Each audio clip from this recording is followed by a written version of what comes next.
Hey everybody, welcome back. Yesterday I was supposed to release a video and needless to say that didn't happen. There were a lot of things going on. Excuses aside, when I went back and listened to the video, I wasn't happy with it. The image was grainy, the audio was terrible, and the message was so scattered I couldn't even understand it. And so what I decided to do is talk about those same things. And so, what is it really that I wanted to talk about? Well, I wanted to talk about what socialists and conservatives get wrong about capitalism. Because the honest conversation is, although those are two different ideologies, the reality is they're more or less moral frameworks.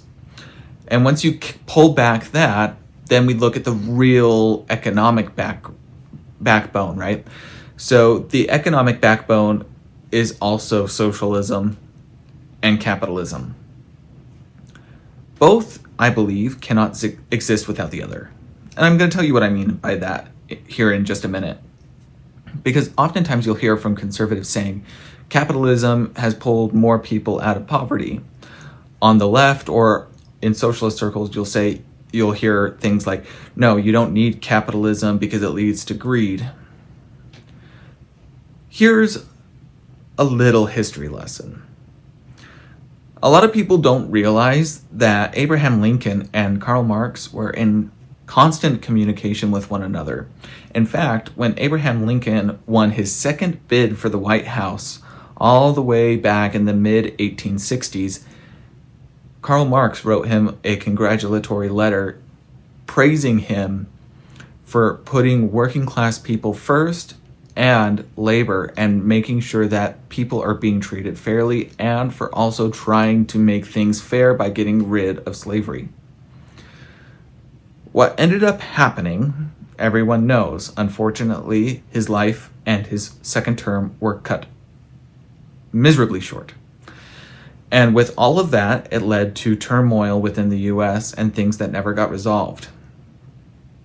So why am I bringing that up? It's because as I've been thinking about these things, the real issue isn't socialism, the real issue is not communism, the real issue is not capitalism. The real issue is an unregulated balance. Because left to capitalism's own devices in an unregulated sphere, it leads to oligarchs and a high disparity of wealth. And I think the worst part about all of this is that people don't understand that socialism is what reigns in capitalism. You don't have to look very far.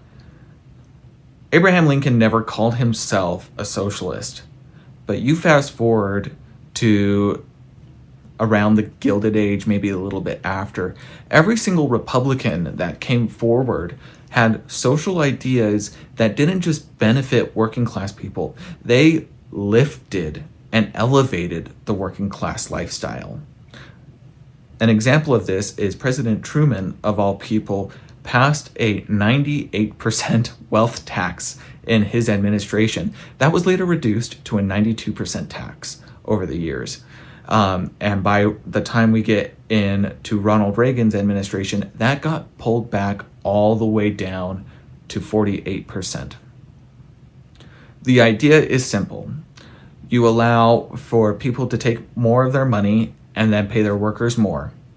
Except the issue with that is that we were trusting that honest people would make honest decisions with how money gets spent and allocated.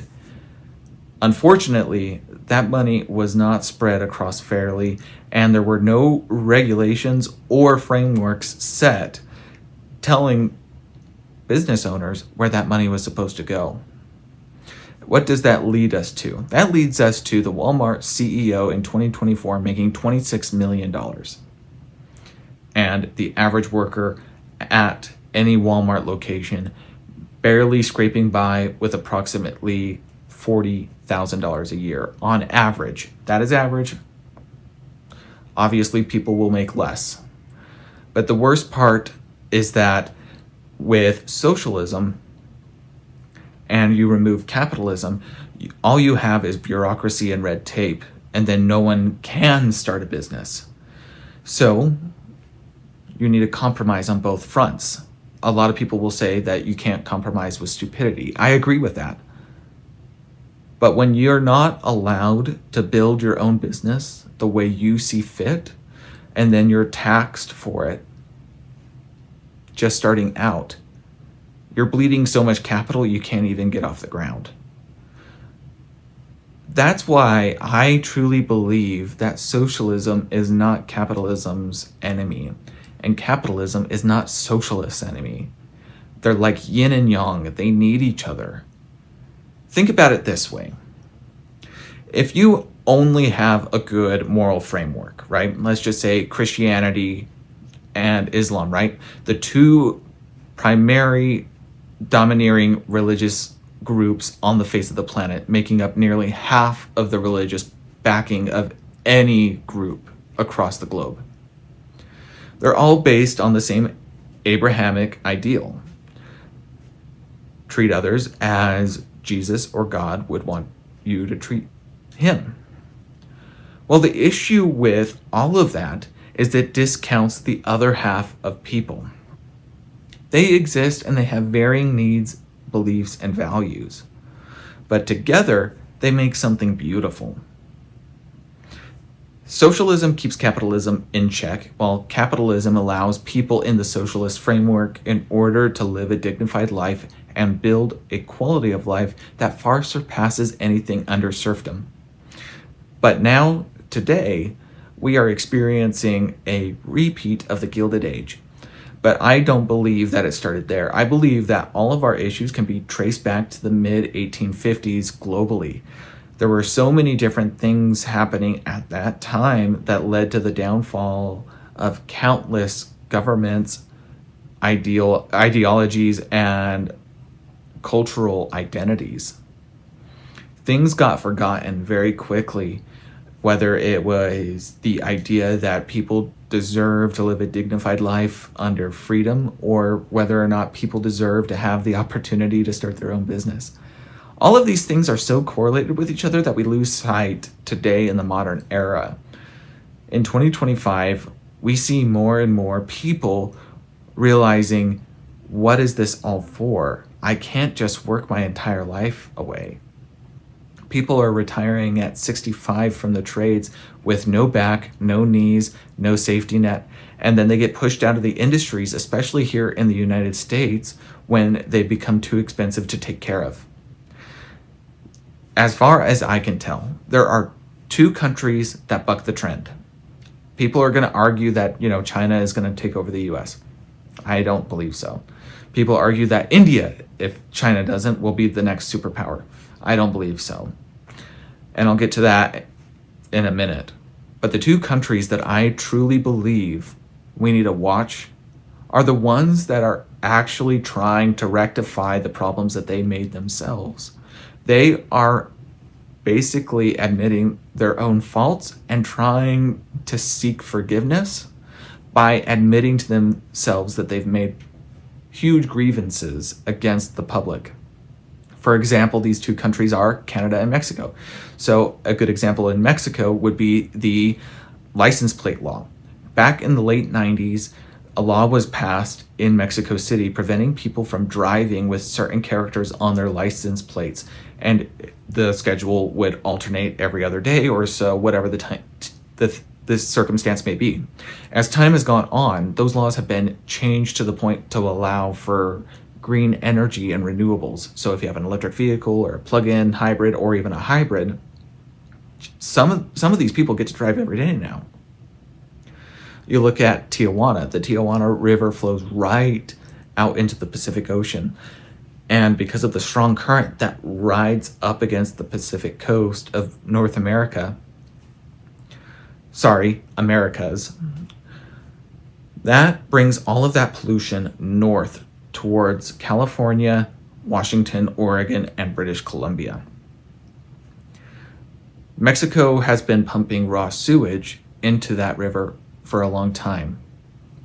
The United States wouldn't do anything about it when California started complaining about it. So California, Washington, and Oregon took matters into their own hands and reached out to the Tijuanan government.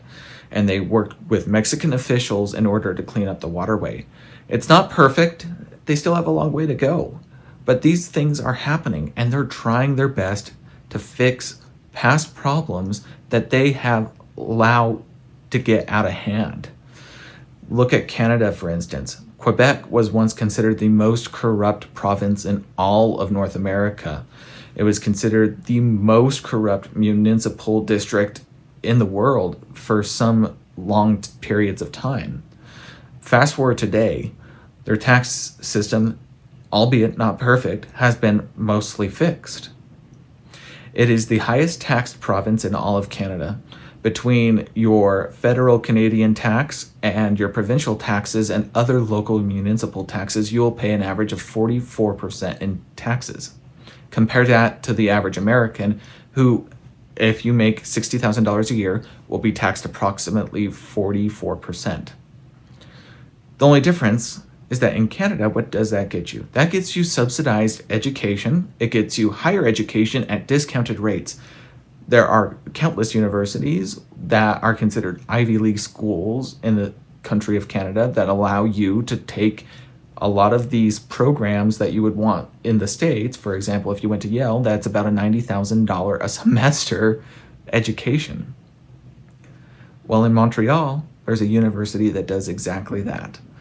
I'll put the description below if you'd like to learn more about this, and I will inform you what this is all about. Needless to say, it's not perfect. You still have long wait lines for your healthcare services and things like that. But the fact of the matter is that they're trying to right the system that they wronged for so long. India can't succeed until it reckons with its own political inaccuracies and subsequent failures. China can't succeed because it's collapsing, not just demographically, but fiscally. They tied themselves to the United States so tightly that if America fails, so too will China. China has been stealing intellectual property for decades. That has led to inferior products and the feeble infrastructure that they've been building. With all of that being said, if China cannot fix its own system, its infrastructure, and the fact that it just built the Three Gorges Dam, a dam that didn't just bury culture, it destroyed ecosystems. Karma is real in many shapes and forms, and what the consequences will be of Three Gorges, I have no idea. But I pray for the safety of the Chinese people that they will be able to understand the consequences that their government has made for them. So what are some solutions? My videos tend to be a little bit dark, and I talk about all of this stuff, and people are like, oh, well, you should be a little bit more optimistic. Well, let me tell you something about optimism. Optimism is kind of a fleeting idea when you can't see a silver lining. However, I do see a silver lining.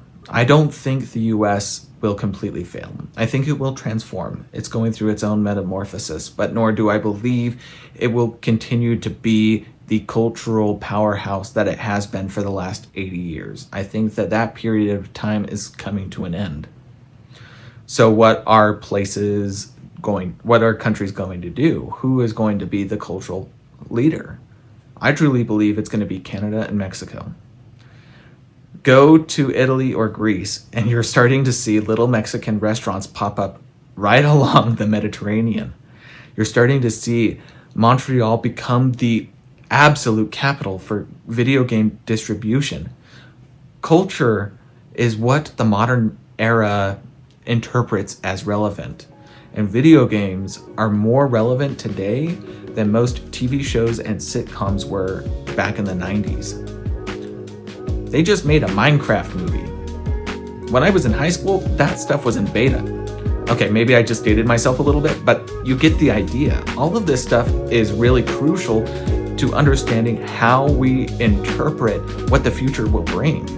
And I am looking forward to that future. thank you so much for tuning to me on this special episode and first episode of the Platypus Garage. As I prepare for my big move to Ohio, I hope you guys understand that some of these videos may be a little bit delayed in their release. But until next time, I'll catch you guys on the next one.